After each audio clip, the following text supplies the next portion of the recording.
ورحمة الله وبركاته.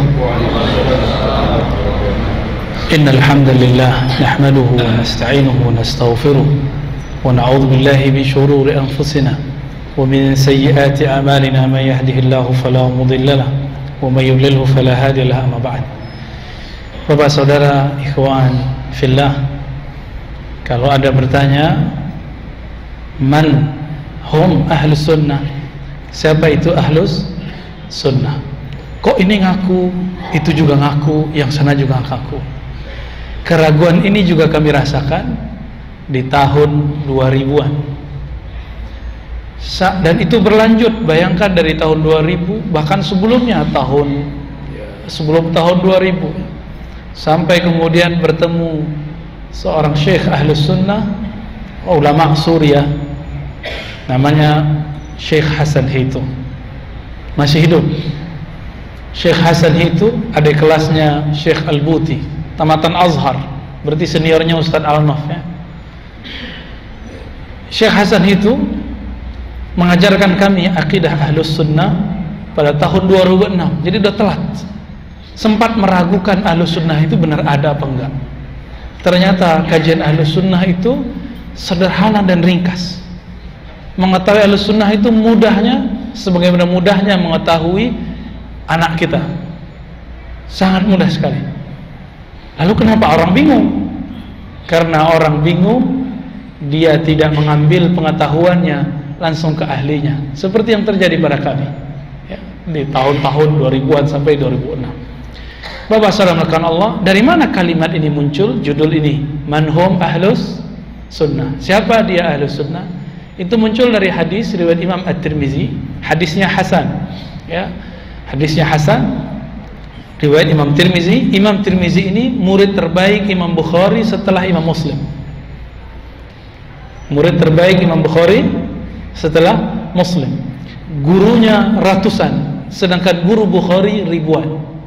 Sudah punya guru ribuan belum? Duit ribuan punya ya? Tapi kita belum punya guru ribuan atau ratusan. Udah berapa Pak ustadznya?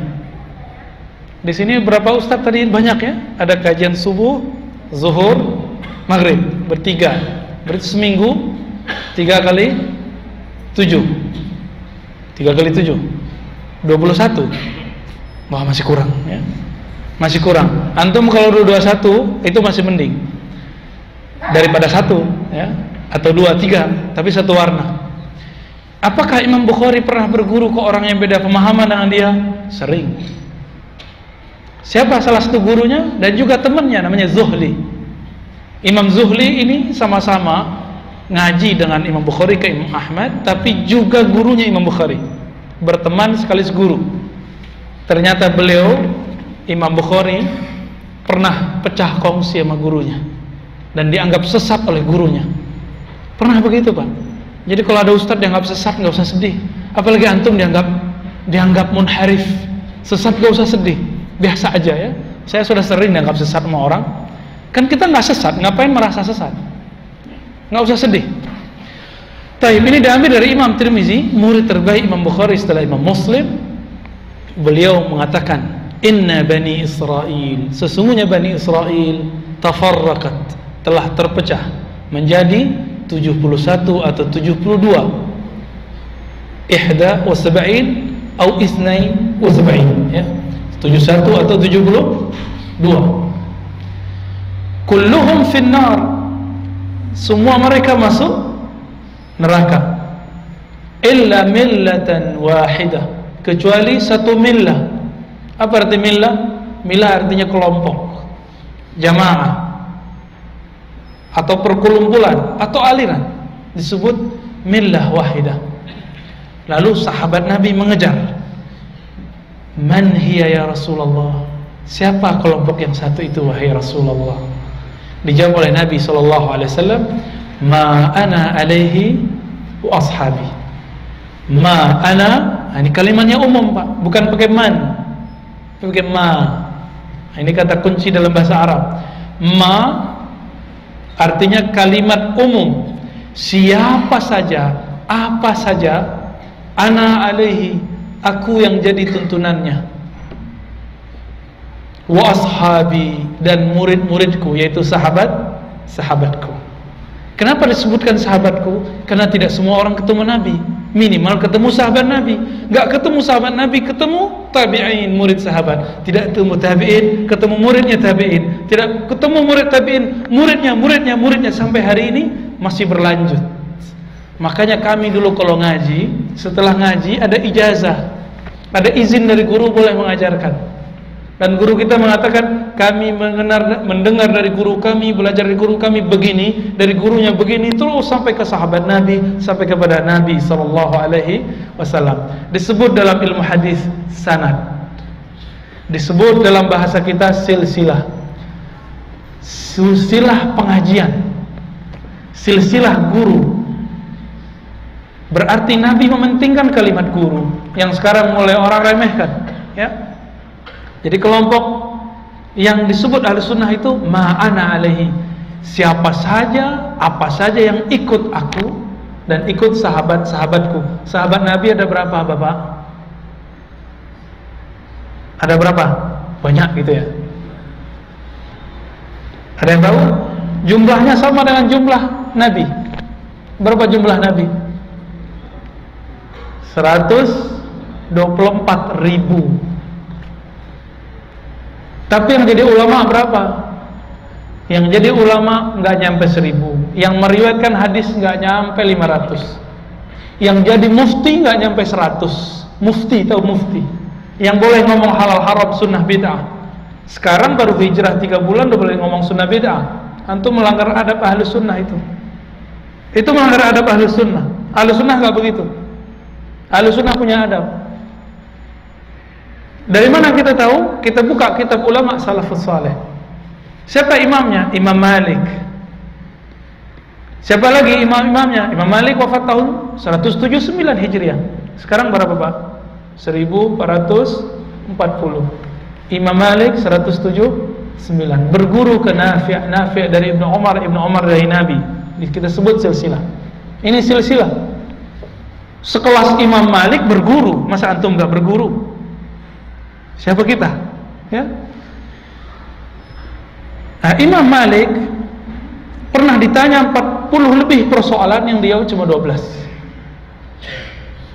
Imam, bukan imam masjid, Pak, bukan khotib, bukan. Imam Masjid Madinah. Semua orang ngaji ke situ. Semua orang ngaji ke situ. Bawa 40-an masalah, 48, yang dia cuma 12. Apakah tanda kejahilan? Enggak. Beliau enggak tahu persoalannya, bukan jahil. Imam Malik itu cuma keluar kota ke Mekah. Jadi pernah haji doang dan umrah. Tinggal di Madinah, lahir di Madinah, berguru ke orang Madinah, lalu pergi ke Mekah pas haji dan umrah, udah balik lagi, enggak kemana-mana. Karena beliau tidak tahu persoalan orang di luar, beliau enggak jawab.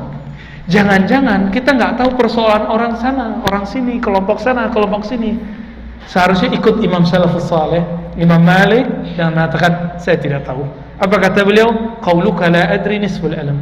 Kamu aku tidak tahu itu separuh ilmu. Karena kalau sok tahu, ilmu hilang. Kita nggak mau cari tahu dalil mereka apa sih? Gitu ya.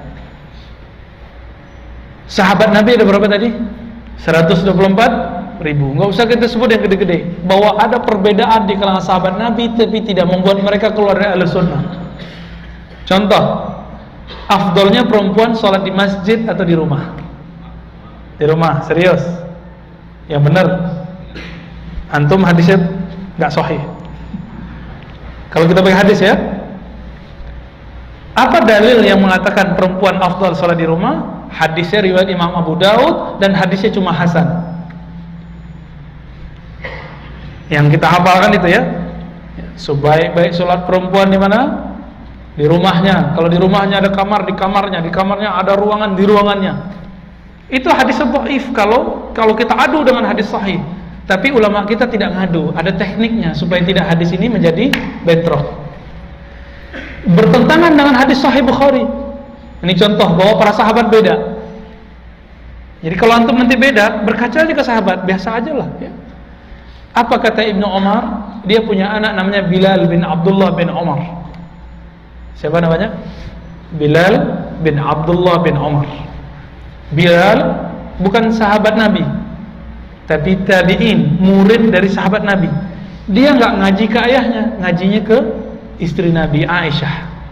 Karena kadang-kadang anak kita ustadz misalnya, kita ulama kata orang, tapi kita nggak bisa didik anak sendiri. Semoga itu tidak terjadi pada keluarga-keluarga teman-teman kita para pendakwah ya. Nggak bisa. Akhirnya si Bilal bin Abdullah, bukan Bilal bin Rabah, ngajinya ke siapa? Ke Aisyah radhiyallahu taala anha. Ngaji ke Aisyah, apa kata Aisyah di masa Utsman bin Affan? Di zaman sekarang perempuan sebaiknya sholat di rumah. Kenapa? Zaman Utsman, kota Madinah sudah jadi kota metropolitan, masjid, kebayang Masjid Nabawi yang karpetnya hijau? Cuma itu Pak. Itu sudah sempit, sehingga perempuan ke belakang dulu nggak ada hijab Pak, nggak ada, itu bid'ah itu ya, nggak ada di zaman Nabi, nggak ada di zaman Nabi. Antum cek hadisnya. Jangankan itu, orang mau pakai sarung di bawah mata kaki itu sudah bid'ah di zaman itu. Kenapa? Kain mahal. Coba tanya teman-teman kita atau sahabat-sahabat kita atau kakek-kakek kita, ayah-ayah kita, tahun 70-an 60-an, sarung mahal gak? Marah. Marah apa mahal? Mahal ya. Bapak saya dulu cerita, kami tahun 70-an mau beli gajah duduk, tahu? Sarung gajah duduk itu cuma bisa sekali setahun, pas hari raya. Susah Pak dulu, susah kain. Maka kalau ada orang pakai celana, dulu nggak ada celana, dulu sarung, pakai sarung di bawah mata kaki, pasti dia sombong belagu. Itu di zaman itu. Jangankan ya masalah hijab, hijab kan buang-buang kain, ya cuma dipajang di situ aja kan. Mending itu kain dipakai untuk para fuqara dan masakin. Maka jangan kita kira apa yang kita lihat hari ini itulah sunnah Nabi, belum tentu juga Pak. Apa kata Aisyah? Zaman sekarang perempuan sebaiknya sholat di rumah karena tidak ada hijab. Jadi kalau di masjid antum ini sudah ada hijab, jangan larang lagi perempuan ke masjid, karena bertentangan hadis Ibnu Umar. Ibnu Umar dalam Sahih Bukhari mengatakan, la tamna'u ima Allah masajid. Jangan larang perempuan sholat ke masjid, ngaji di masjid. Kenapa? Kita sudah punya hijab Pak. Ya. Oh ini Ustaz nggak ikutin sunnah nih. Sunnah mana lagi? Ada yang lebih sahih dari Sahih Bukhari. Apa kata Nabi? La tamna'u ima Allah masajid. Jangan kamu larang perempuan ke masjid. Giliran sholat dilarang, pas pengajian dibolehin, kan lucu juga. Kan beberapa sahabat saya sama pendakwah, kalau sholat nggak boleh, tapi pengajian ramai di masjid. Itu namanya main-main sama sunnah, atau tidak tahu sunnah. Dua itu aja. Semoga karena ketidaktahuan Allah maafkan, bukan karena mau main-main dengan sunnah. Coba lihat Ibnu Umar sahabat Nabi, Aisyah istri Nabi. Ada yang meragukan kepintaran Aisyah? Aisyah melanggar sunnah Nabi nggak ketika Nabi bilang jangan larang perempuan ke masjid, tapi Aisyah melarang pulang ke masjid? Dilarang perempuan ke masjid, dilarang gadis-gadis ke masjid, dilarang ibu-ibu ke masjid. Aisyah melanggar sunnah nggak? Enggak. Kenapa? Ini yang disebut khalfiyatus sunnah. Ada latar belakang Nabi melarang dan memerintah. Dalam ilmu hadis disebut asbabul wurud. Seseorang belum boleh fatwa, belum boleh dia menyampaikan ilmu hadis bagian ini sampai dia mengerti apa yang disebut dengan asbabul wurud. Apa arti asbabul wurud? Di Quran ada asbabun nuzul, di sunnah ada asbabul wurud, sebab turun datangnya hadis. Bapak samakan Allah. Jadi sahabat ini ahli sunnah gak? Aisyah ahli sunnah gak? Ibnu Umar ahli sunnah gak? Tapi kenapa mereka berbeda? Gurunya sama.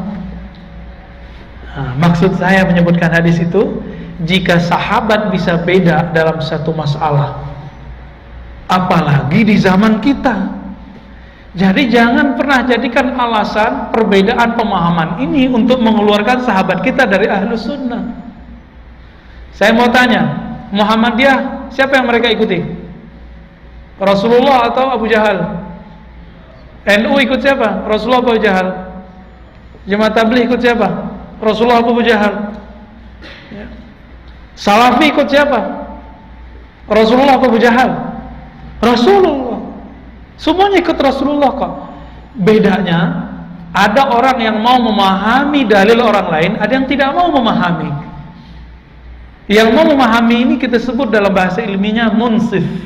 Gitu Ustaz, maaf ya. Munsif. Apa munsif? Bahasa kitanya insaf. Mengukur diri. Oh iya ya. Ini contoh kasus. Contoh kasus, Pak. Kadang-kadang kita mengeluarkan orang dari sunnah karena ini. Ada yang tahu yasinan nggak? Ini kasus sensitif ini. Ya. Tahu yasinan? Ya, saya dilahirkan di Payakumbuh, Pak. Itu pusat Muhammadiyah, ya. Teman-teman Salafi banyak di situ. Majelis Mujahidin banyak di situ. Sufi tarekat juga berjamur di situ. Ramai, ya. Sangat ramai sekali. Dan ini majmuk. Tiba-tiba satu kali ada sahabat kita meninggal orang tuanya.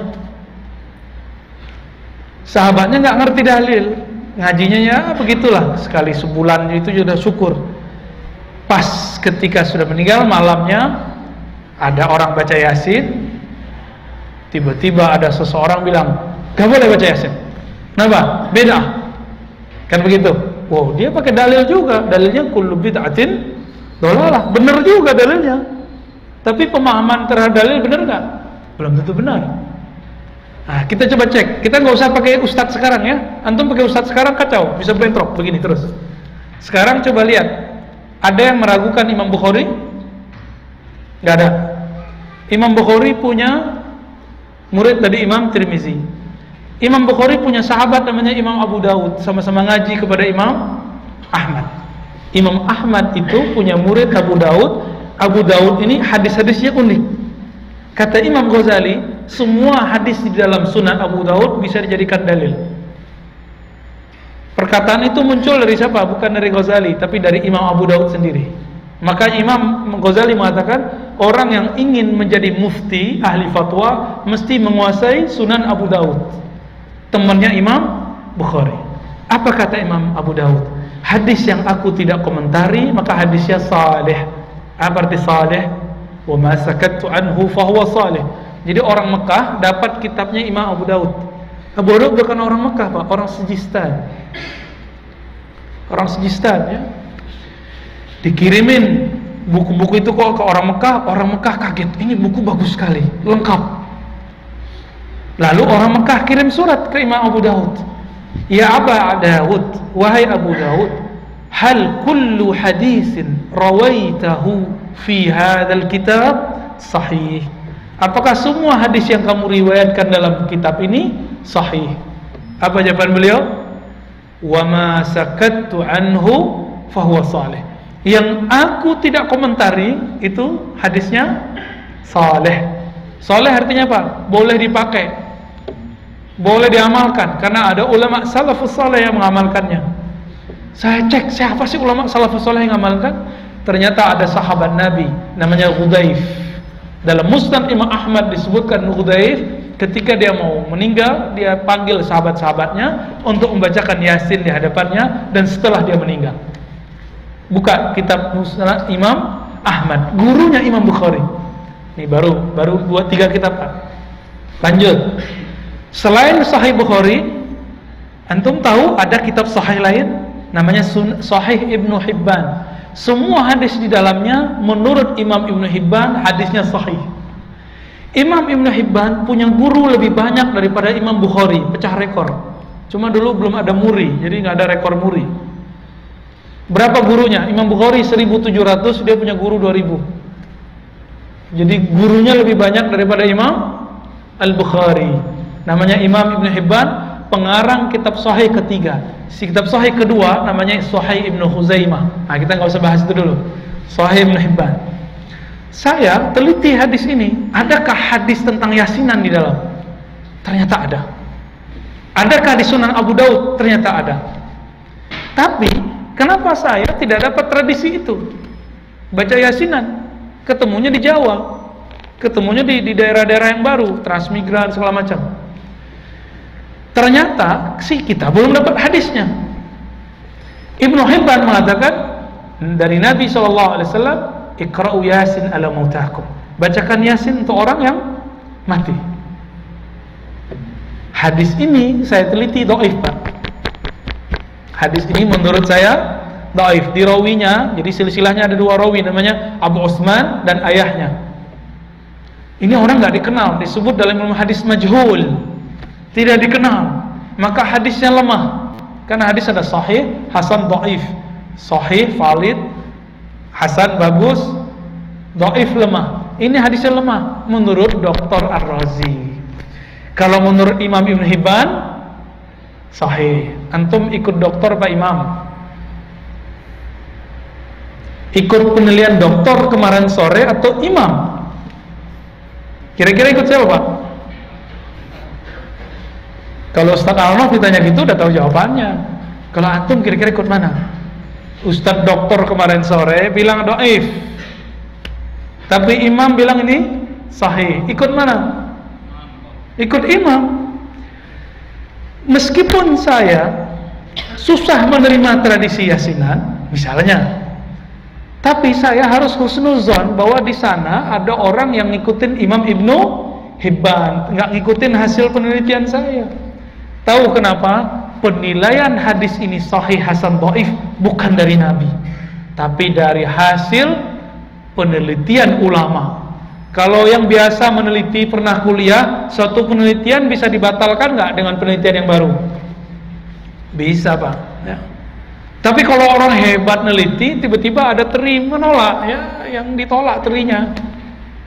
Nah, dan saya akhirnya tahu diri, maka kita tidak mengingkari, Pak, kalau ada orang baca Yasin untuk orang mati. Yang kita ingkari apa? Merapat. Ya. Ada bid'ah di situ. Nah, jangan cuma karena persoalan sedikit ini orang kita keluarkan dari ahlus sunnah. Nah, ahlus sunnah itu ciri-cirinya dia munsif, mau membaca. Oh, jangan-jangan orang itu punya dalil. Nah, itu yang disebut husnuzan. Baik, ini penjelasan sederhana mengenai ma ana alaihi wa ashabi. Siapa yang ikut aku? Gitu. Di Muktamar tahun 2016, ulama-ulama Azhar, guru-gurunya Ustadz Alnof buat muktamar di Chechnya. Di mana? Di Chechnya. Ada 200-an ulama ikut. Hasilnya apa? Pertanyaannya sama. Jadi judul ini diambil dari judul muktamar itu. Man hum ahlus sunnah? Siapa itu ahlus sunnah? Terjadi perdebatan alot dari 2-3 ulama yang kemudian hasilnya mengerucut kepada apa yang sekarang dipelajari di Indonesia, di Al-Azhar, di Yaman, di Maroko. Siapa itu ahlus sunnah? Ahlus sunnah disimpulkan menjadi 3. Siapa saja yang berakidah akidah Imam Asy'ari Maturidi, yang belajar sifat 20 Allah wujud kidam baqa. Lalu ada yang bertanya, Salafi di mana? Tabligh di mana? NU Muhammadiyah di mana? Nah, itu pertanyaannya, Pak. Nanti kita jawab ya. Kita terusin dulu. Itu akidah. Yang kedua ibadah. Ibadahnya ikut imam yang 4. Kenapa? Imam yang 4 ini imam salafus saleh. Antum ikut mereka itu ikut salaf. Terus yang ketiga siapa? Orang yang ikut kerohanian Nabi lewat imam-imam yang mu'tabar, imam ahli sunnah seperti Imam Al-Junaid, Ghazali dan Abu Hasan Syadzili dan lain-lain. Oke, ini gimana cara menjawab yang pertama tadi? Jadi ada 3 kategori ahli sunnah ya. Dalam bab akidah apa tadi? Ikut imam. Kok Imam Asy'ari? Kok enggak langsung Bukhari? Gitu ya. Kok enggak langsung Nabi? Makanya di sini ada terjadi bentrok ya, antara ulama-ulama kita yang dari Saudi dengan ulama-ulama Azhar. Kenapa? Di situ ulama Saudi kebanyakan Salafi, Pak. Nanya, lalu Salafi di mana? Lalu Jemaah Tabligh kata ulama India di mana? Di sini kemudian dijawab. Dijawab ya. Imam Asy'ari itu siapa? Imam Asy'ari itu mantan Mu'tazilah. Apa kelompok Mu'tazilah? Kelompok yang kalau sekarang kita sebut liberal. Tapi dia pernah berguru ke Imam Yahya bin Zakaria As-Saji. Imam As-Saji berguru kepada Imam Ahmad, Imam Ahmad berguru kepada Imam Syafi'i, Syafi'i kepada Malik, Malik kepada Nafi', Nafi' kepada Ibnu Umar, Ibnu Umar dari Nabi sallallahu alaihi wasallam. Kok enggak langsung saja sebut akidah Rasul? Sebagaimana hadis diriwayatkan oleh Imam Bukhari, Muslim, Abu Daud, Tirmizi, begitu juga akidah diriwayatkan oleh Imam. Periwayat akidah Ahlussunnah adalah Imam Asy'ari, Maturidi. Ada satu lagi namanya Imam Tahawi. Nah, akidah Salafi itu masuknya ke sini sebenarnya, ke Tahawi. Jemaah Tabligh kemana? Imam Maturidi. Pendiri Jemaah Tabligh itu namanya Maulana Ilyas, berakidah Ahlussunnah dengan manhaj Imam Maturidi. Maka di sana pakai kitab-kitab yang mu'tabar. Jadi yang mengeluarkan Jemaah Tabligh dari Ahlussunnah berhadapan dengan kita-kita dari tamatan Azhar, tamatan UIN, ya, tamatan pesantren. Bagaimana dengan NU Muhammadiyah? NU siapa pendirinya, Pak? Kiai Hasyim Asy'ari. Kiai Hasyim Asy'ari ngajinya di mana? Sebelum ke Makkah beliau ngaji ke Syekh Saleh Darat. Kiai Saleh Darat ini murid dari Ahmad Zaini Dahlan, mufti Makkah, akidahnya Ahlussunnah Asy'ariyah Maturidiyah, bermazhab Syafi'i, ya, ahli hadis.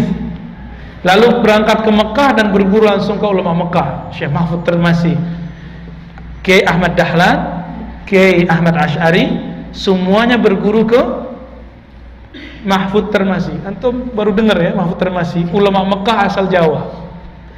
Kitabnya beliau itu diajarkan di Maroko, bahkan di Mekah, bahkan di beberapa wilayah di Yaman. Itu orang pakai kitab beliau, kitab hadisnya. Jadi orang kita keren juga dulu, Pak. Jadi jangan terlalu menjelek-jelekkan kita ya. Orang kita ini dulu pernah jadi ulama di sana. Maka pendiri NU Muhammadiyah akidahnya Ahlus. Jadi kalau mau tahu orang, lihat gurunya siapa, karena ungkapannya jelas. Dalam Sahih Muslim disebutkan al-isnad minad din. Perkataan Imam Ibnu Mubarak, bersanad berguru bagian dari agama. Ini salah terjemah teman-teman kita. Bersanad itu bukan menyebutkan hadis riwayat fulan, bukan. Ini dikatakan oleh Ibnu Mubarak wafat tahun 181 Hijriah. Kapan? Sebelum Bukhari hadir. Imam Bukhari belum lahir, Pak. Muslim belum ada. Maka yang dimaksud bersanad itu berguru. Maka tadi kalau kita ngecek orangnya Ahlussunnah apa enggak, lihat gurunya siapa. Jadi kalau mau cek ustadz yang antum hadirkan ke sini, ustadz Ahlussunnah apa bukan? Lihat dia tamatan mana, gurunya siapa. Gitu cara ngeceknya ya. Nah, tinggal kita tanya ke ustadz yang ngerti itu. Jadi NU Muhammadiyah Ahlussunnah enggak?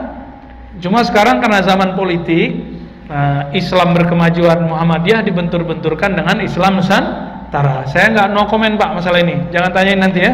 Kita nggak mau menjawab itu, karena ini ranah politik. Saya tawakuf bab politik, nggak mau komen bab politik ya. Wilayah sensitif. Lalu gimana dengan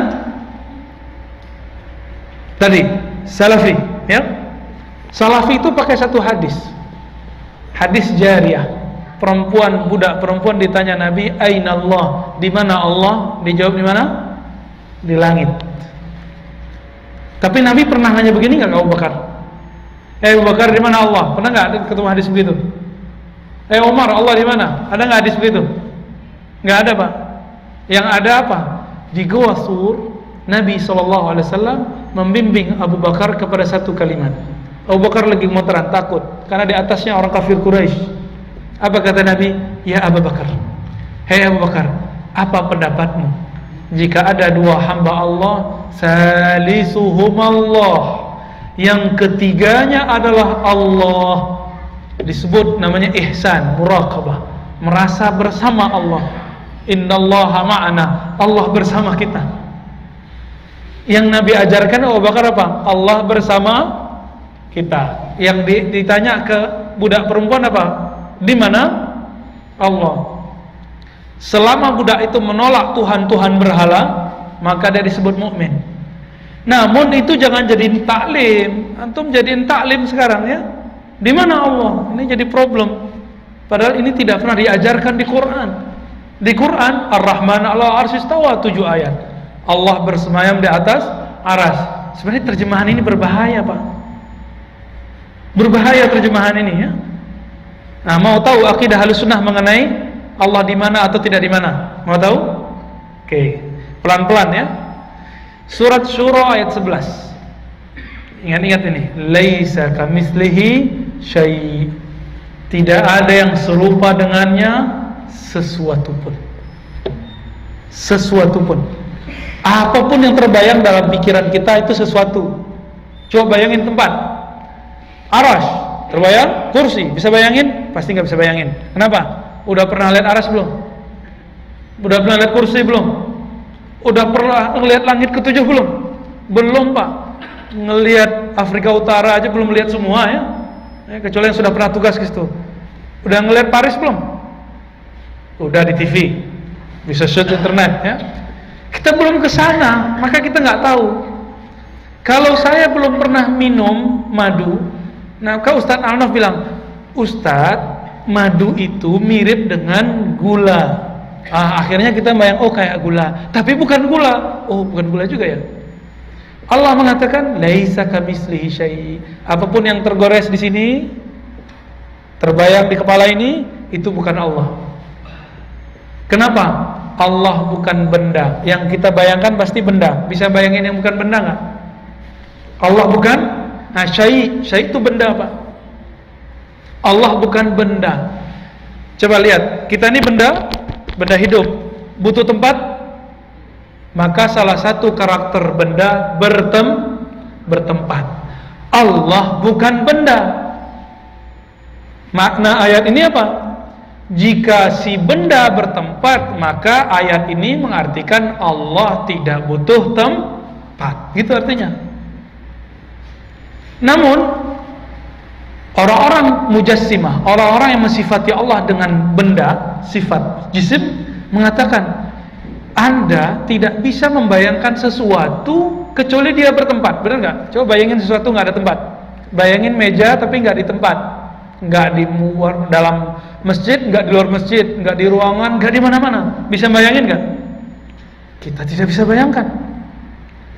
Nah, kelompok-kelompok yang ini ajarannya menyimpang ini mengatakan Allah itu ada dan sesuatu yang ada mesti bertempat. Nah, itu kelirunya.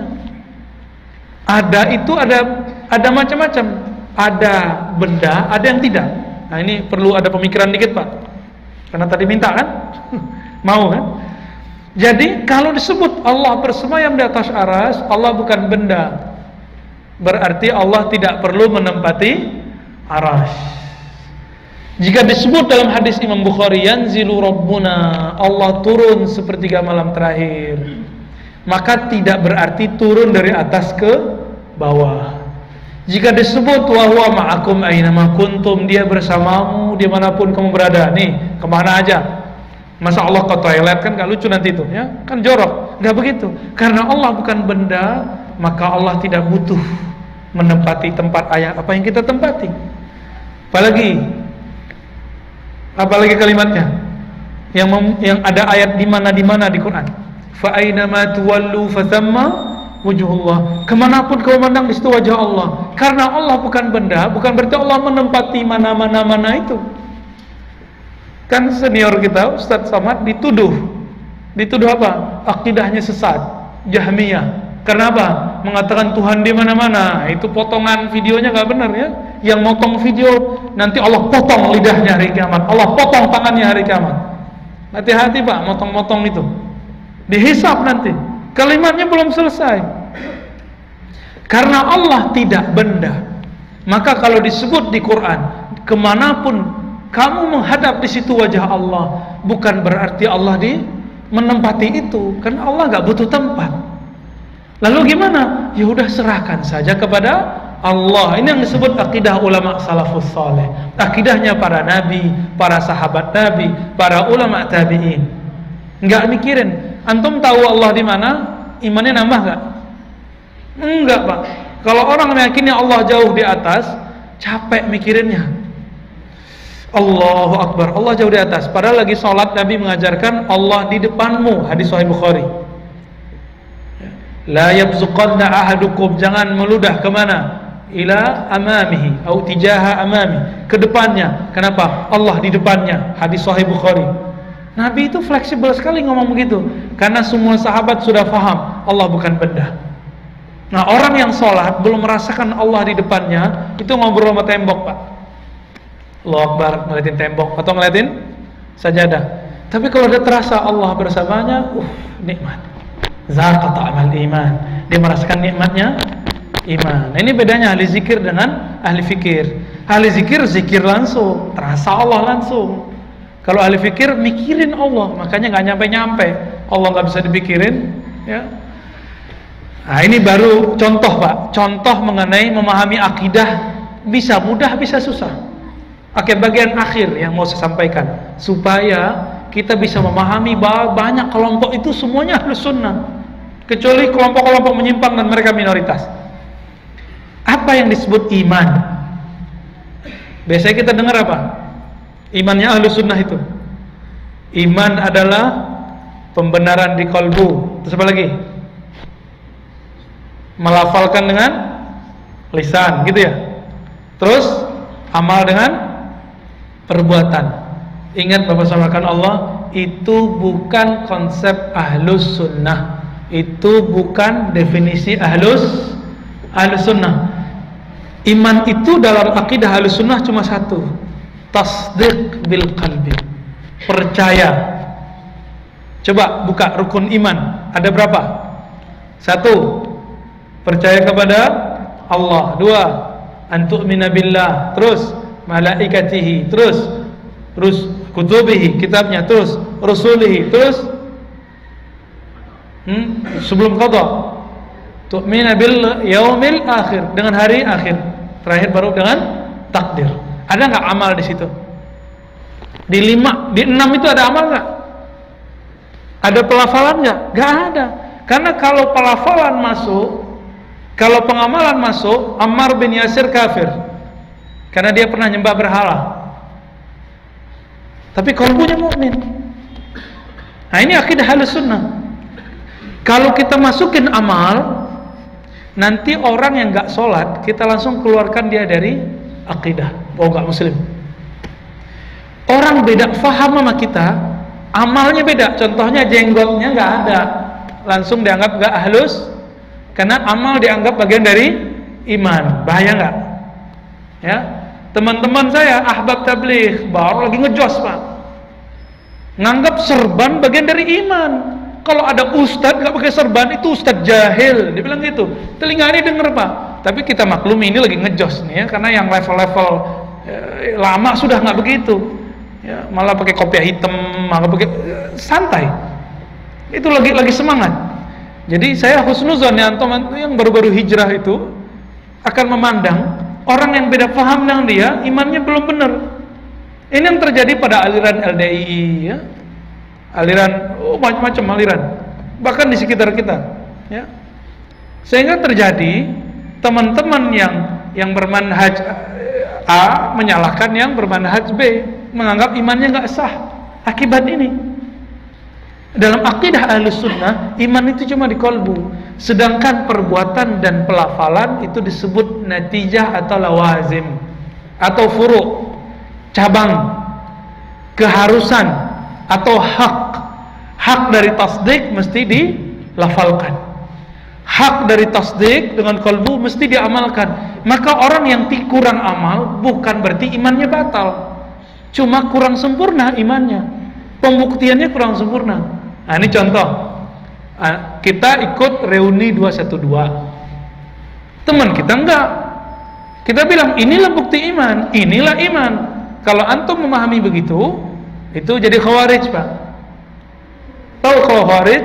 Khawarij kelompok ekstremis yang mengatakan siapa yang beda amal sama kita maka dia kafir. Yang pertama mereka kafirkan nggak tanggung-tanggung sahabat Nabi Ali, cuma beda satu sistem pemerintahan. Niat ini sekarang lagi banyak khilafah, kita semua menginginkan khilafah, tapi kok isu-isu khilafah nggak sahih nyampainya kepada kita. Dalam persoalan khilafah, Khawarij mengatakan apa? Ali kafir, Muawiyah kafir. Jadi antum nggak usah kaget kalau nanti dikafir-kafirkan oleh orang-orang NII, Negara Islam Indonesia. Kita dianggap kafir, Pak. Sembelihan kita nggak dianggap boleh dimakan. Kenapa? Karena mereka pakai 3 konsep itu. Iman itu pembenaran, percaya dengan kolbu, harus dilafazkan, harus diamalkan. Bagi kita enggak. Yang 2 itu cuma natijah, buah dari iman atau cabang dari iman. Maka tadi Nabi mengatakan apa di khutbah? Innal imana bid'u wa sittuna syu'bah. Iman itu 60-an lebih, bahkan bid'u wa sab'un, 70 lebih cabang. Nabi sebut cabang. Yang asal mana? Percaya. Dengan begini kita akan memasukkan banyak orang ke ahlus sunnah. Itu sebabnya ketika Nabi ditanya, ketika terjadi perdebatan perselisihan, kami ikut siapa wahai Rasulullah? Jawaban Nabi apa? As-sawadul a'zam, kelompok mayoritas. Siapa kelompok mayoritas? Kelompok yang konsep imannya adalah di kolbu, cukup percaya kolbu dan tidak menilai perbuatan sebagai bagian rukun iman. Dia anggap cuma sebagai buah iman. Nah, jadi nanti coba dilihat kita waktu nyetir ya, ada radio disetel ya, kita setel radio itu, ada jamaah nanya ke Ustadz, apa hukumnya menerima khitbah dari ikhwan yang dia menipiskan jenggot, berjenggot tapi tipis? Apa jawaban Ustadz itu? Tidak boleh terima, karena itu ahli bid'ah, sesat. Itu di radio, Pak. Radio ini lumayan populer hari ini. Dia ahli sunnah katanya, tapi dalam bab menghukumi orang nggak pakai ahlus sunnah, gaya Khawarij. Yang bunuh Ali Khawarij, Pak. Yang bunuh Ali Khawarij. Cuma karena nipisin, masih berjenggot tapi nipisin jenggot, dianggap tidak ahlus sunnah. Bahaya nggak tuh? Ya, bahaya nggak tuh? Bahaya itu, Pak. Ya, bahaya sekali. Jenggot masuk rukun iman nggak? Tapi kalau ada orang menghina jenggot Nabi baru kafir. Ya, tapi kalau orang cuma menipiskan jenggot, tidak kafir, nggak sesat. Itu babnya beda, ada di fikih.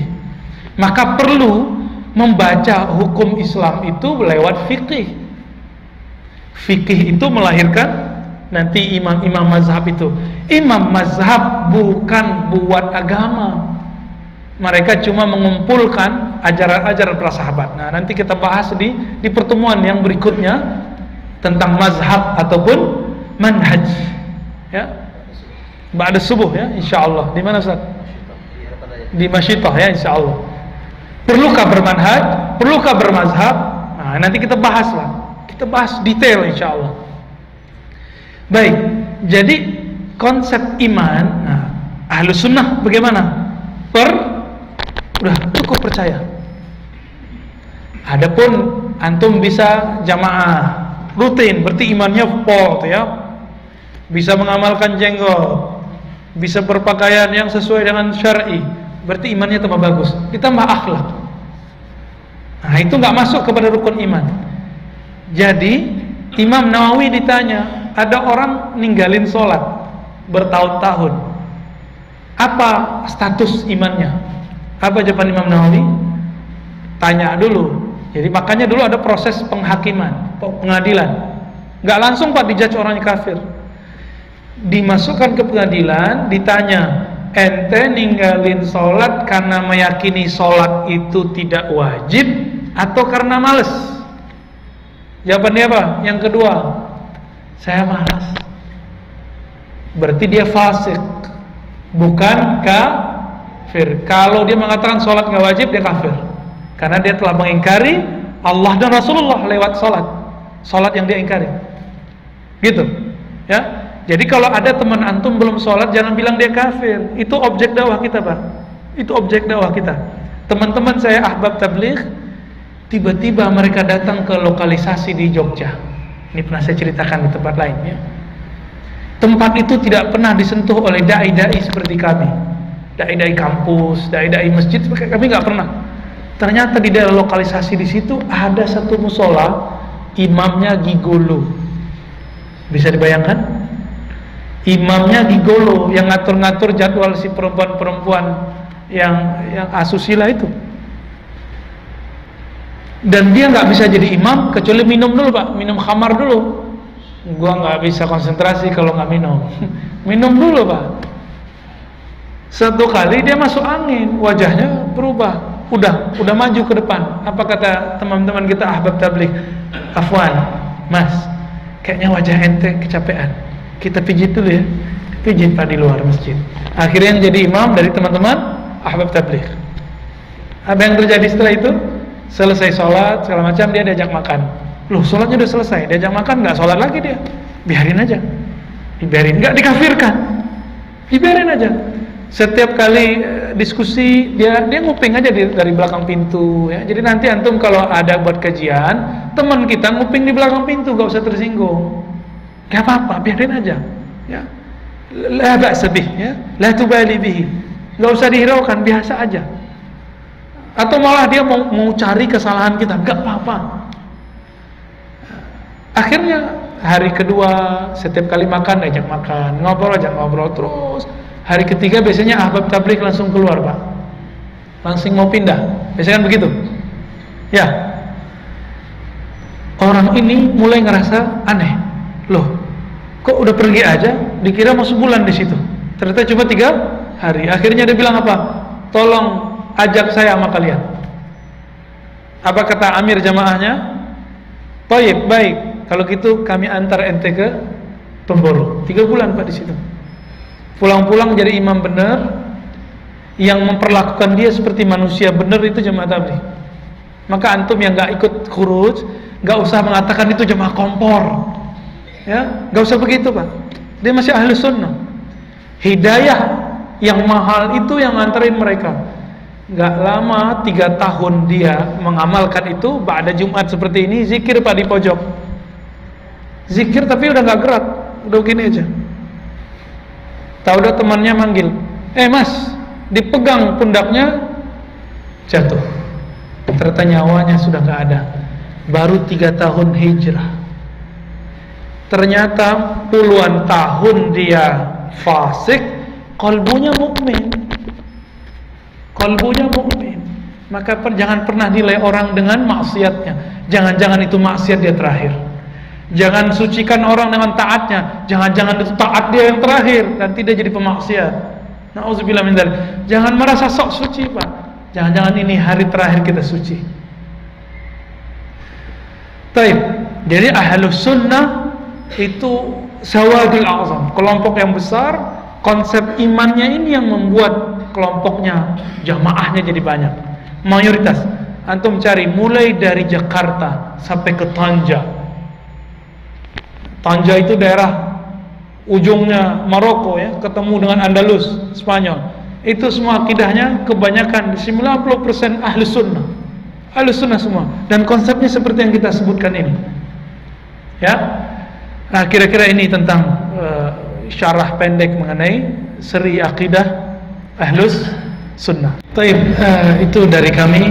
Semoga oleh ilmu sedikit itu bermanfaat kepada kita. Kita tutup dengan baca kafaratul majlis. Subhanakallahumma wa bihamdika asyhadu an la ilaha illa anta astaghfiruka wa atubu ilaik. Semua ilmu itu dari Allah, kami minta ampun kepada Allah. Sallallahu ala nabiyina Muhammad. Assalamualaikum warahmatullahi wabarakatuh.